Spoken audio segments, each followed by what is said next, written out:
몰라. 생각하기 싫어. 머리 아파. 살다 보면 문제를 해결하느라 내 감정 따위는 그냥 지나쳐야 하는 경우가 허다합니다. 하지만 결국은 그 지나쳐버렸던 감정들이 하나도 관리되지 않은 채 남아 나를 괴롭히고 쉽지 않은 나를 만나게 되는 날이 옵니다. 오늘은 말그릇이라는 책 중에서 감정 분석하기라는 부분을 읽어드릴 거예요. 조용한 곳에서 눈을 감고 편히 들어보시면서 나는 어떠했나 생각해 보신다면 나도 몰랐던 나, 미처 헤아리지 못하고 방치했던 나를 만나실 수 있을 거라 생각합니다. 감정 분석하기. 요즘에는 작은 가전제품 하나만 사도 딸려오는 매뉴얼이 거의 책 한 권 분량이다. 부품 설명부터 시작해서 취급시 주의사항 등 온갖 내용들이 빼곡하게 들어차 있다. 이걸 누가 다 읽어? 하면서 보통 받는 대로 서랍 안에 넣어버리는데, 그러다가도 그거 어디다 뒀지? 하며 다시 찾아볼 때가 있다. 바로 제품이 제 기능을 하지 못할 때다. 부품에 문제가 생기거나 성능이 예전 같지 않을 때면 보지도 않던 매뉴얼을 들춘다. 그럼 웬만한 것들은 거의 다 해결되는 편이다. 물론 그래도 안 되면 전문가의 도움을 받아야 하지만 나는 감정에 관해서도 참고할 만한 매뉴얼이 필요하다고 생각한다. 매일 감정에 목줄을 달고 살아갈 수는 없지만 어떤 이유로든 감정이 삐걱된다고 느낄 때는 총체적인 점검이 필요하다. 감정은 찰나지만 자세히 들여다보면 몇 개의 단계를 거쳐 나타나고 사라진다. 감정에 끌려가지 않고 주인 노릇을 하기 위해서는 이것을 하나의 온전한 프로세스로 이해할 필요가 있다. 제대로 알아야 내 것처럼 사용할 수 있으니까 말이다. 감정은 출현, 자각, 보유, 표현, 완결이라는 5개의 단계를 거쳐서 나타났다가 사라진다. 지금부터 우리가 할 일은 각 단계에서 어떤 일이 일어나는지, 감정이 우리에게 기대하는 반응은 무엇인지 함께 살펴보는 것이다. 1단계 출현. 나는 어떻게 감정을 느끼는가? 출현이란 감정이 우리에게 보내는 신호이자 그에 따른 몸의 반응이다. 어떤 자극이 주어지면 뇌가 그것의 정체를 알아내고 호불호를 판단하기 이전에 몸이 먼저 반응한다.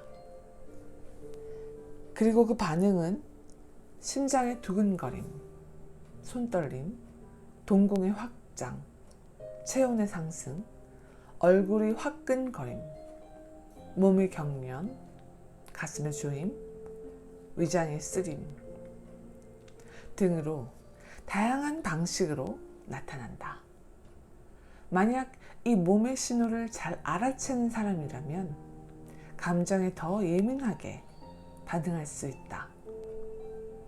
그러나 요즘 사람들은 외부의 소음과 자극에 반응하느라 몸이 보내는 신호에 예민하지 못하다. 카페인과 니코틴, 설탕과 알코올에 중독된 상태라면 몸의 소리를 들을 길이 없다. 몸은 신체적 기능을 담당할 뿐 아니라 감정의 신호를 받아들이는 통로이기도 하므로 몸이 막혀 있으면 진짜 감정에 닿는 게 어려워진다. 그럴 때는 명상이나 요가를 통해 몸이 보내는 신호에 귀를 기울이는 훈련을 하면 좋다.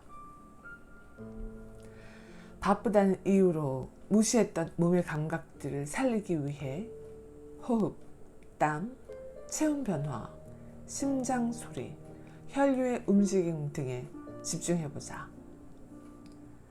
머리로 생각하는 시간 대신 몸을 느껴보는 시간, 감각을 바라보는 시간, 몸의 변화를 찾아보는 시간을 통해 온몸을 관통하는 자극들을 의식해보자. 몸은 우리에게 조용한 방식으로 말을 건다. 그래서 귀를 기울여야 그 소리를 들을 수 있다. 감정과 어울리기 위한 첫걸음은 당신의 몸이 말을 하고 있다는 것을 아는 것. 하루 중에 잠시라도 몸에 집중하며 미세한 신호들을 감지하기 위해 노력하는 것이다. 2단계 자각. 지금 떠오르는 감정의 이름은 무엇인가? 신체 반응이 출현하면 그 다음 단계로 지금 내가 느끼는 감정의 정체를 구체적으로 그려보는 과정이 일어난다. 예를 들어 심장의 두근거림 증상이 있는데 평소 좋아하던 사람이 눈앞에 있다면 우리는 그것을 설렘이라고 판단할 것이다. 그런데 평소에 무섭게 나를 꾸짖었던 선배 앞이라면 우리는 그것을 불안함이라고 판단할 것이다. 그러나 항상 감정을 명확하게 자각할 수 있는 것은 아니다. 감정은 단독으로 행동하지 않고 무리지어 움직이는 경우가 많기 때문이다. 시원섭섭하다는 말처럼 말이다.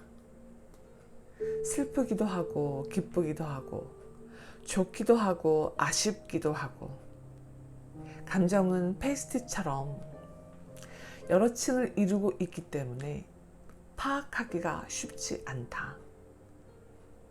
게다가 감정은 순식간에 얼굴을 바꾼다. 감정은 정확한 것보다는 익숙한 것을 좋아한다. 살면서 다양한 감정을 경험해보지 못했거나 억누르거나 조종당해온 사람일수록 낯선 감정을 불편하게 여겨 빨리 벗어나고 싶어한다. 오랫동안 희망을 느껴본 적 없던 사람이 기대와 기쁨을 누리지 못하고 어린 시절 불안에 익숙했던 사람이 고요함과 안락함을 견디지 못하는 것처럼 아무리 좋은 감정들이라 할지라도 익숙하지 않으면 무시하려고 한다.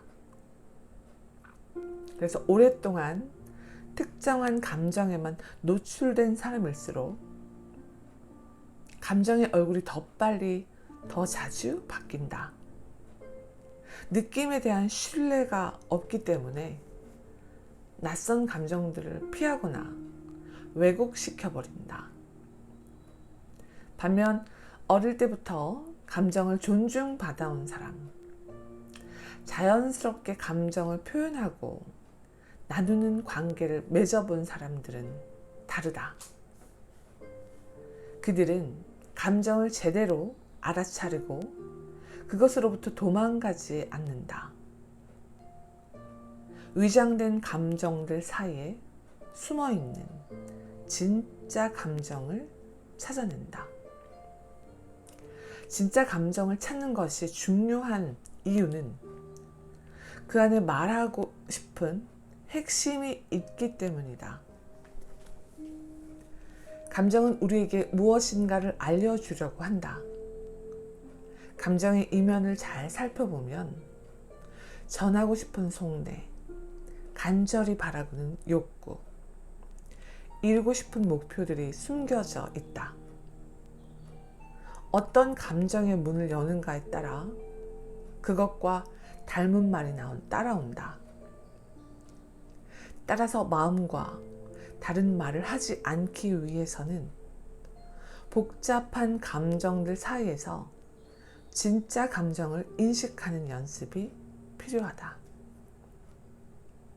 얼마 전 후배와 식사를 하고 있는데 후배의 엄마로부터 전화가 걸려왔다.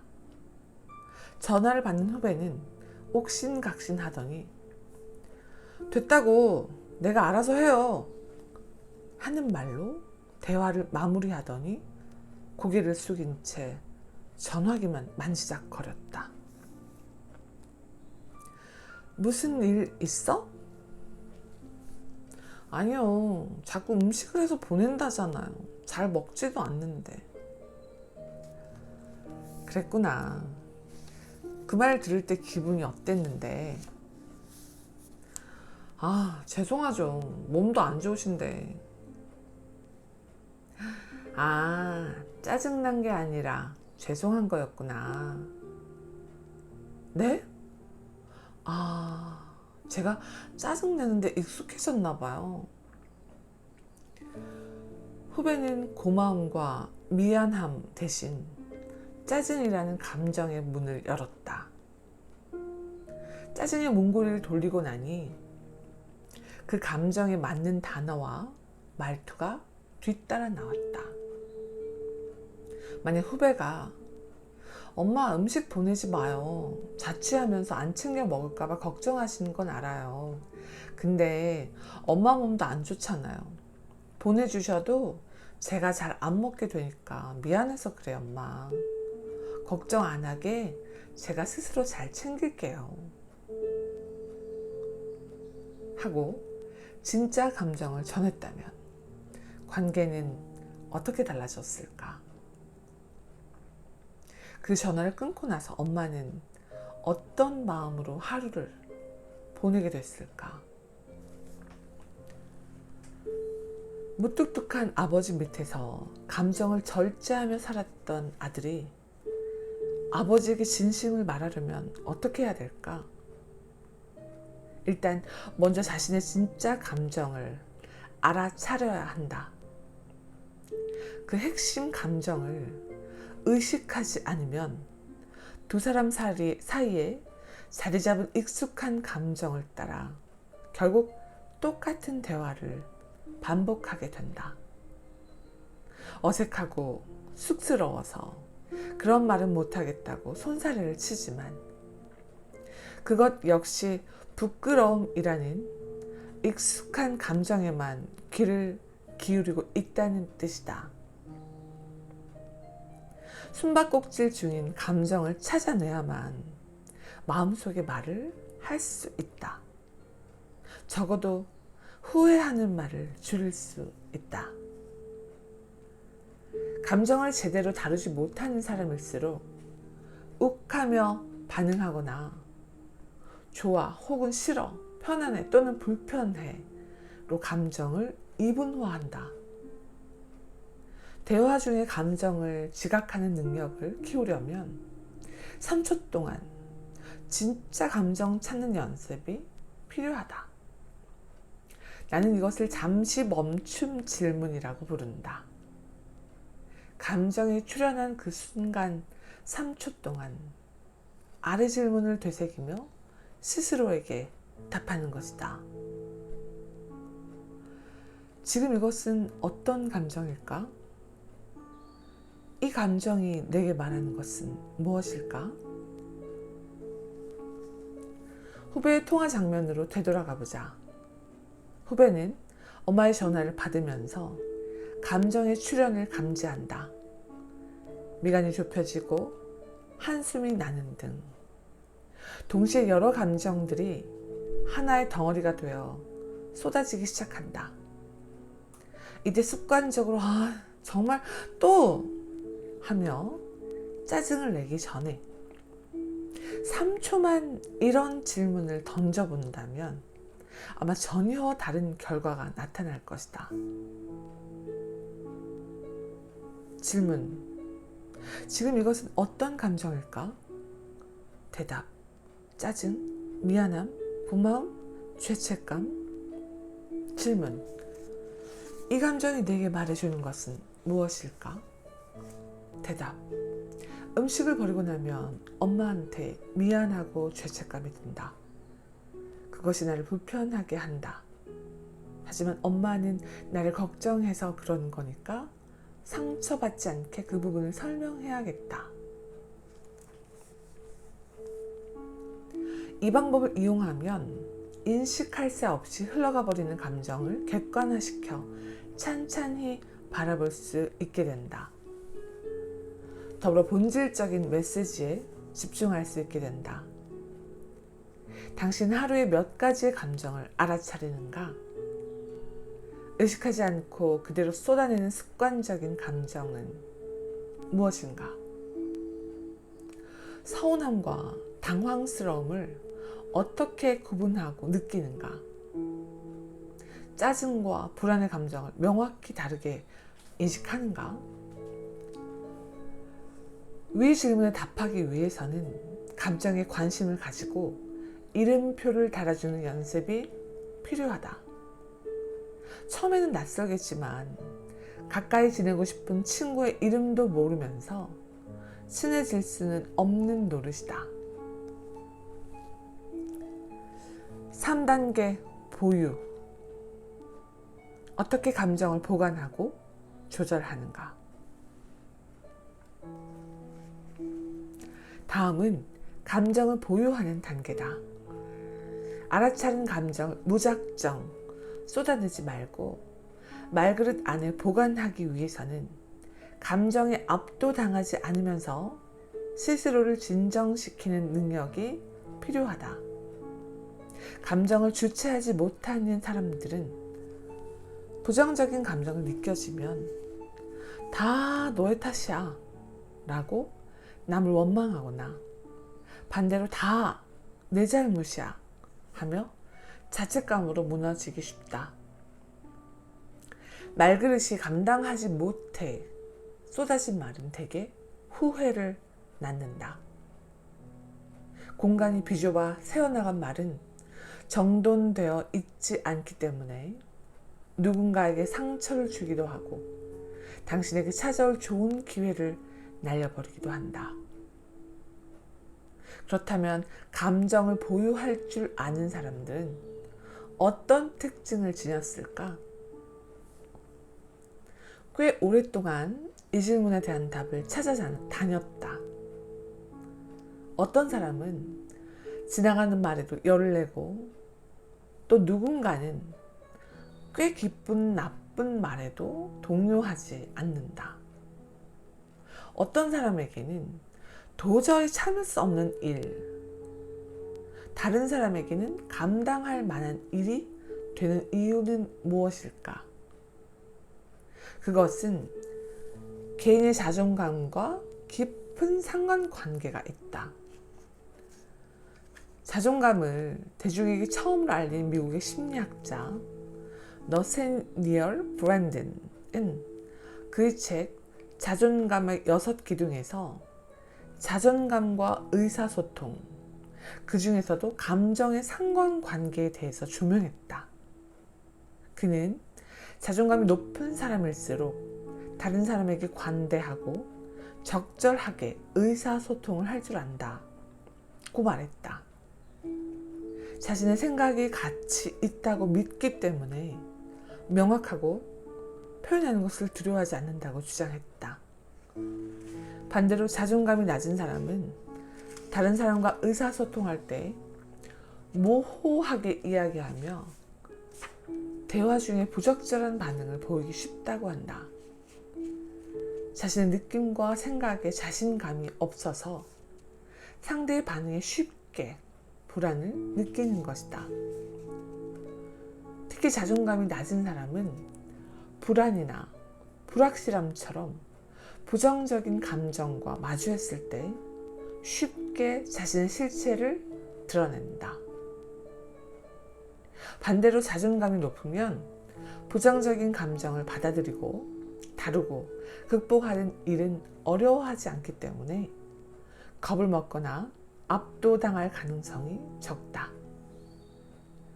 감정을 품어내는 힘은 분명 개인의 자존감과 깊은 관련이 있다. 대화 중에 참지 못하고 무작정 감정을 쏟아내는 사람의 내면에는 낮은 자존감이 자리하고 있다.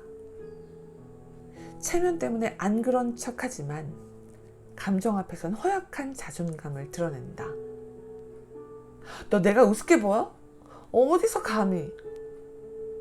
이런 식으로 감정을 분출하는 사람이라면 더 말할 것도 없다. 타인을 위협하고 있는 듯 보이지만 실상은 감추고 싶은 무언가를 들킬까봐 겁을 먹고 있는 것이다. 부정이든 긍정이든 감정을 품어내고 다루는 일은 내가 괜찮은 사람이라는 자기 존중과 나는 할 수 있다고 믿는 자기 효능감, 이 두 가지 심리적인 기반이 있어야 가능한 일이다. 물론 그 외에도 컨디션이 안 좋거나 극심한 시간 압박, 집중을 방해하는 주변 환경 속에 있기만 해도 감정은 쉽게 출렁인다. 감정 역시 에너지 자원의 하나이기 때문에 충전 없이 사용만 하면 쉽게 닳아버린다. 참는 것, 버티는 것, 숨기는 것, 과도하게 사용하는 것 모두 감정을 방전시키는 일이다. 감정은 한번 꼬기 시작하면 금세 마음을 어지럽히고 시끄러운 소리를 낸다. 무작정 참는 게 능사는 아니다.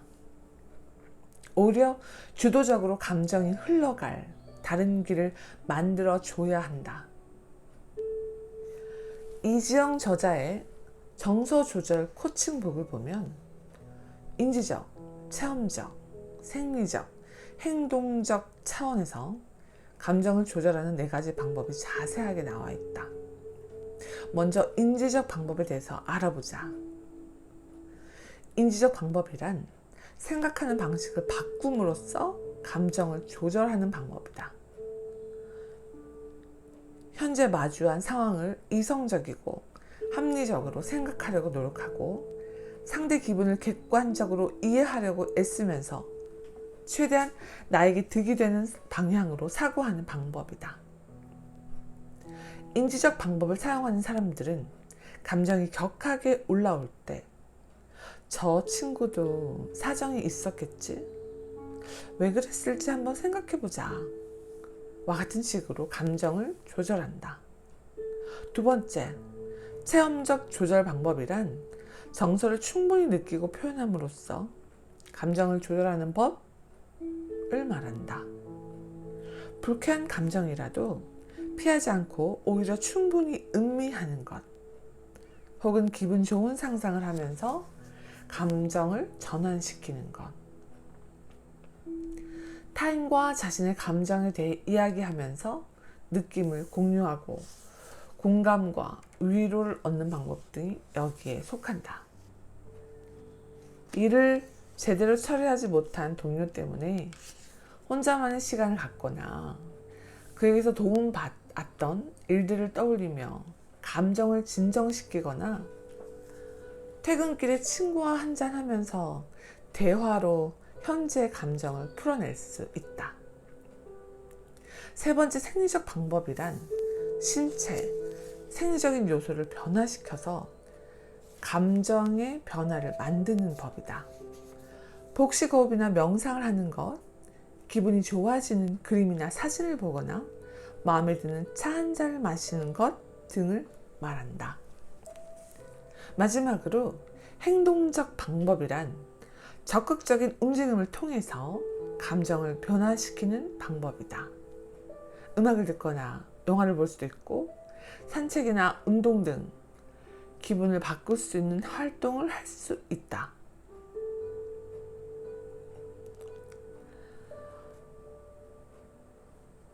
혹은 적극적으로 사람을 만나서 조언을 구하고 도움을 요청하는 것도 이 방법에 속한다. 감정이 휘몰아칠 때에는 여러 가지 불순물들이 떠올라서 가장 깊은 곳을 들여다보기가 쉽지 않다. 하지만 어떤 것도 시간이 지나면 가라앉게 마련이다. 진흙이 떠올라 탁해 보이는 강물도 시간이 흘러 진흙이 바닥으로 가라앉으면 그제야 투명하게 그 속을 들여다볼 수 있다. 그러니 좀 기다려야 한다. 폭풍처럼 거센 감정이 나를 압도하더라도 아주 잠시 동안, 때로는 숨을 크게 몇 번 내쉬는 것만으로도 충분하다. 기다리면 떠올랐던 불순물들이 가라앉고 그 사이로 진짜 감정이 얼굴을 내비친다. 자신에게 어울리는 자기 진정 스위치를 발견해서 과열되었을 때 그 버튼을 누르고 잠깐 동안 멈출 수 있는 사람은 감정으로부터 자유로워진다. 감정에 휘둘리지 않기 때문에 해야 할 말과 하지 말아야 할 말을 가려낼 수 있다. 내 감정과 상대방의 감정 뒤에 숨은 마음을 알아보고 가장 적절한 말을 선택할 수 있게 된다.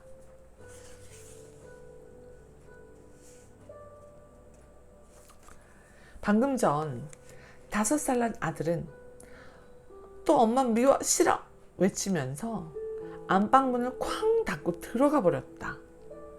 거실에서 뛰지 못하게 했다고 대성통곡을 한다. 며칠 동안 감기로 고생한 아들을 돌보면서 시간을 쪼개 일했던 내 상태도 영 별로다. 감정 수위가 출렁출렁 빨간 알람이 깜빡거린다. 하지만 나는 잠깐 동안 기다린다. 그래, 아들은 아직 감기가 다 낫지 않았어. 게다가 오늘은 낮잠까지 걸렀어. 이렇게 말이다. 5분이면 충분하다. 휘몰아친 감정이 가라앉고 나면 아들은 다시 문을 열고 나와 엄마 주변을 뱅뱅 돌며 희죽 웃을 것이다. 그 웃음 한 방에 내 감정도 본래의 수위로 내려갈 것이다. 아들도 나도 그렇게 자기 진정 스위치를 발견하게 될 것이다. 4단계. 감정을 어떻게 말로 표현할 수 있을까? 이제는 보유한 감정을 언어와 비언어적으로 표현하는 단계를 알아보자. 여기서 핵심은 오리지널 감정을 훼손시키지 않고 적절한 말로 전달해야 한다는 것과 상대가 이해할 수 있는 메시지로 표현해야 한다는 것이다. 예를 들어 서운해 라고 말하면서 목소리가 높아지고 매섭게 눈을 흘긴다면 그것은 서운함에 맞는 표현이 아니다. 마음을 알아달라고 눈빛과 목소리로 호소하는 말을 할 때 비로소 그것은 서운하다는 감정과 어울리게 된다. 감정 표현이 서툰 사람들은 보드라운 감정도 송곳 같은 말로 전달한다. 고마워, 네 덕분이야 라고 말하면서 미소 지으면 그만인데 민망하다는 핑계로 그 정도는 누구나 할 수 있는 거 아니야? 하고 말한다. 혹은 무척 속이 상했어. 앞으로는 조심해주면 좋겠어. 하고 깔끔하게 말하면 그만인데 그것을 못해서 야, 너 같으면 기분이 좋겠냐? 라고 정도를 넘어선 말을 한다. 오리지널 감정을 정확하게 표현한다는 것은 어떤 의미일까? 이런 상황을 떠올려보자. 오늘 당신은 고객 앞에서 중요한 프레젠테이션을 진행하기로 되어 있다. 그런데 현장에서 발표하려고 보니 중요한 자료가 하나 보이질 않는다. 후배가 빠뜨린 것이다. 그럭저럭 끝마치긴 했지만 프레젠테이션 하는 내내 마음이 좋지 않았다. 당황스럽고 불안했으며 동시에 직접 다시 확인해보지 않은 것이 못내 후회스러웠다. 그런 상황에서 당신은 후배에게 어떤 말을 하게 될까? 첫 번째 유형. 야, 너 정신이 있니 없니? 얼마나 중요한 자료인지 몰라? 그거 준비하느라 고생한 사람이 몇 명인데 도대체 무슨 정신머리로 일을 하니? 두 번째. 괜찮아. 그럴 수도 있지 뭐. 세 번째. 저 정말 당황스러웠어. 중요한 자료인데 빠져있어서 얼마나 마음 졸였는지 몰라. 너도 놀랐지? 하지만 다시는 이런 일이 생기면 안 돼. 그때는 지금처럼 그냥 넘어가지 않을 거야. 우리 다음부터는 이런 일이 생기지 않도록 미팅 전에 한 번 더 확인하고 서로 교대로 체크하자. 첫 번째 유형은 폭포수형이다. 기분이 나빠지면 마음에 담아두지 못하고 말을 쏟아내야 속이 후련해지는 스타일이다. 말의 물줄기가 워낙 세서 상대는 뒷걸음치고 만다. 사실 그것은 말이라기보다는 과도한 감정이 말의 형태로 쏟아지는 것이라고 볼 수 있다. 그것을 받아들이는 상대는 가시돋친 말에 상처를 입고 나가 떨어진다. 폭포수형에 해당하는 사람들은 스스로 평가할 때 뒤끝이 없고 쿨한 사람이라고 말한다. 그러나 정확히 말하자면 이런 유형은 자신의 감정을 책임질 능력이 부족한 것이다. 그러면서 타인의 감정까지 경계 없이 휘저으려는 사람들이다. 두 번째 유형은 호수형이다. 이 유형의 사람들은 웬만해서는 감정 표현을 하지 않는다. 화가 나도 일정 수준에서 넘어가고 기쁜 일에서도 적당히 좋아한다. 주변에선 이런 사람을 두고 내성적인 사람이라고 말하기도 하고 반대로 참을성 있고 속 깊은 사람이라고도 말하기도 한다. 그러나 호수는 고여 있다. 물은 자연스럽게 흐르고 섞여야 하는데 움직이지 않고 고여 있으면 결국에는 썩게 된다. 감정을 무시하거나 묻어두는 일은 일종의 감정 노동이다. 장시간의 노동을 버틸 장사는 없다. 이런 유형의 사람들은 아주 오랜 시간이 지난 후에야 자신의 마음 깊은 곳에서 악취가 피어오른다는 것을 깨닫는다. 내가 참고 말지. 말해서 뭐해? 하면서 감정을 꾹꾹 눌러놓으면 그것이 마음속에서 차고 넘쳐 결국에는 준비되지 못한 상태로 터져버린다. 아주 사소한 사건에도 욱하며 터지게 되어 있다. 참는 게 서로에게 좋을 것 같지만 그것은 관계에 더 큰 갈등을 불러일으킨다. 상대방은 사과할 기회나 설명할 기회도 얻지 못한 채 죄인이 되어버린다. 감정은 담가두고 발효시키는 게 아니라 느끼고 표현하는 것이다. 감정을 딱 그만큼 어울리는 양과 색으로 표현한 일에는 언제나 약간의 용기가 필요하다. 마지막 유형은 수도꼭지형이다. 시원하게 혹은 따뜻하게 물의 온도를 선택하고 사용하지 않을 때는 흐르지 않게 잠가두고 또 필요할 때는 원하는 만큼 조절해서 사용한다. 상대방은 갑자기 쏟아지는 뜨거운 물에 대거나 난데없이 쏟아지는 찬물에 놀랄 필요가 없기 때문에 그와의 관계에 편안함을 느낀다. 이렇게 감정 표현이 정확한 사람은 목적에 맞는 말을 꺼내어 사용할 줄 안다. 놀란 마음에 엉뚱한 감정을 드러내지 않고 해결해야 할 감정을 모르는 척 미루어두지 않는다. 말과 감정이 조화롭다. 더 나아가 타인과 감정을 나누는 게 자연스럽고 능숙하기 때문에 사람들의 감정을 배려하면서 해결을 위한 대안을 제시하는 것에도 능숙하다. 이렇게 감정을 제대로 느끼고 조절하고 표현할 줄 아는 사람을 이야기할 때 사용하는 심리학 용어가 있다. 바로 정서지능이다. 정서지능이 높은 사람들은 자신의 감정을 진정시키고 목적에 맞는 대화를 이끌어갈 수 있다.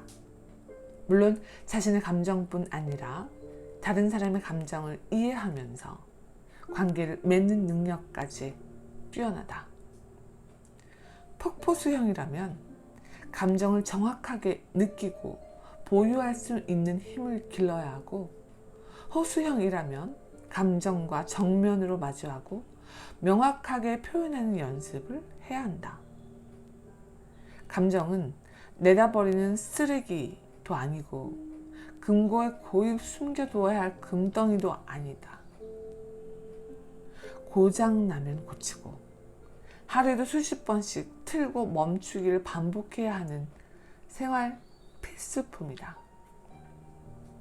출현, 지각, 보유, 표현의 과정들을 제대로 거치고 난 감정은 제 역할을 다하고 깔끔하게 사라진다. 이를 완결되었다고 한다. 감정의 주체에서 자신의 실체를 알리고 충분히 음미하게 한 뒤 목적에 맞는 말을 할 때까지 머물렀다가 홀가분하게 떠난다.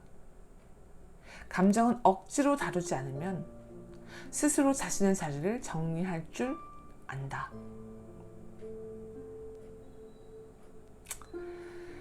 나는 내 감정을 어떻게 알아차리는가? 나는 진짜 감정과 가짜 감정을 어떻게 구분하는가? 부정적인 감정과 마주할 때 나는 어떻게 자기 진정을 하는가?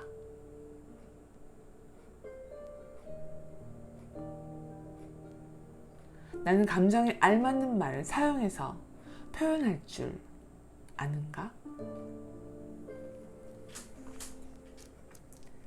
오늘 여러분에게 읽어드린 감정 분석하기, 분명히 도움이 되었을 거라고 믿어 의심치 않습니다. 오늘도 고맙습니다.